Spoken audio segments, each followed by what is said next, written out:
Salut! Dans cette vidéo, je vais te montrer comment faire en sorte que la caméra suive le joueur ou n'importe quel objet. J'ai créé une scène où nous avons simplement un pingouin dans l'espace avec quelques objets et le pingouin peut déjà se déplacer. Je vais cliquer sur Play et comme tu peux le voir, le joueur se déplace, mais le joueur disparaît après un certain temps et le but est que la caméra suive le joueur. Pour ça, on a besoin d'un script et on va accéder ici aussi à la transformation, à la position de transformation et on va mettre à jour la position de la caméra.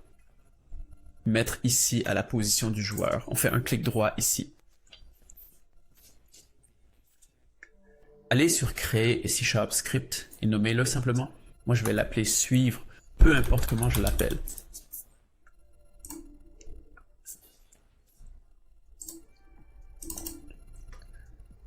Alors, tout d'abord, nous avons besoin d'une référence au joueur et pour cela, j'écris Public Game Object et je l'appelle Player.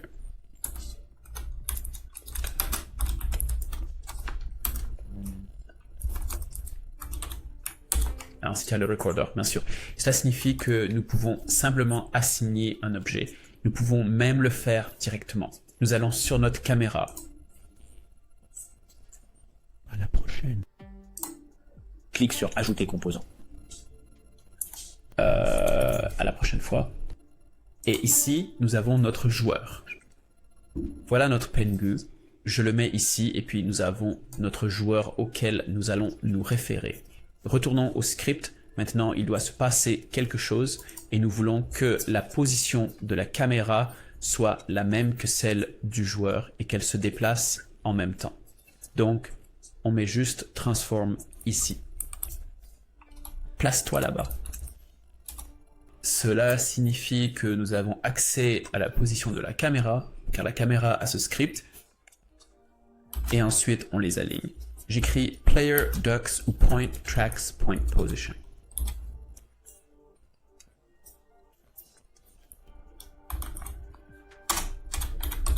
Et puis un point virgule. Et cela devrait être tout. Parce qu'on fait exactement la même chose, mais pour le joueur ici. Donc on accède à l'objet du joueur et on va dans la position et on va simplement l'égaliser à la position de la caméra.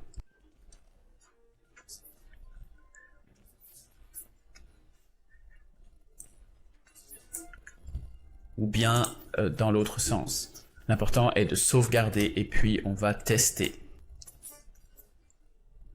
Il sera là. Il ne se passe rien ou si nous regardons la scène, nous voyons que le joueur bouge avec la caméra car on voit le contour de la caméra ici, mais on ne voit pas le joueur et cela est dû au fait que la position de la caméra c'est la même pour le joueur et donc il ne peut plus la détecter. Maintenant, regardez les coordonnées Z qui représentent la profondeur. Ici, c'est 0 et ici, c'est 10. Il est nécessaire pour voir quoi que ce soit. Et quand je le mets là-dessus maintenant, nous voyons dans l'aperçu de la caméra que rien ne se passe. Il ne le verra tout simplement pas. Mais maintenant, nous devons le changer et ça va devenir très important. Peut-être que tu ne veux pas que l'objet soit toujours au centre ou que le joueur soit légèrement ailleurs. Cela peut également être ajusté en modifiant le script. Il faut juste ajouter des chiffres ici, donc on écrit plus.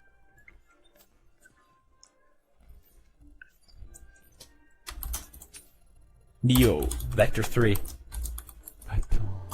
Ceci est un vecteur 3. La position est un vecteur 3. Puis nous faisons une parenthèse et nous pouvons ajouter n'importe quel chiffre que nous voulons. Donc bien sûr, la première coordonnée est X, puis Y et ensuite Z. Et nous voulons modifier la coordonnée Z. Alors nous écrivons d'abord 0. Après parenthèse, et bien sûr encore 0, 0, 0, car c'est la coordonnée Y. Bonjour, Madame Bruno. Coordonnée Z à nouveau, comme c'était avant, moins 10. Décrivons cela. Sauvegarder. Ensuite, nous testons.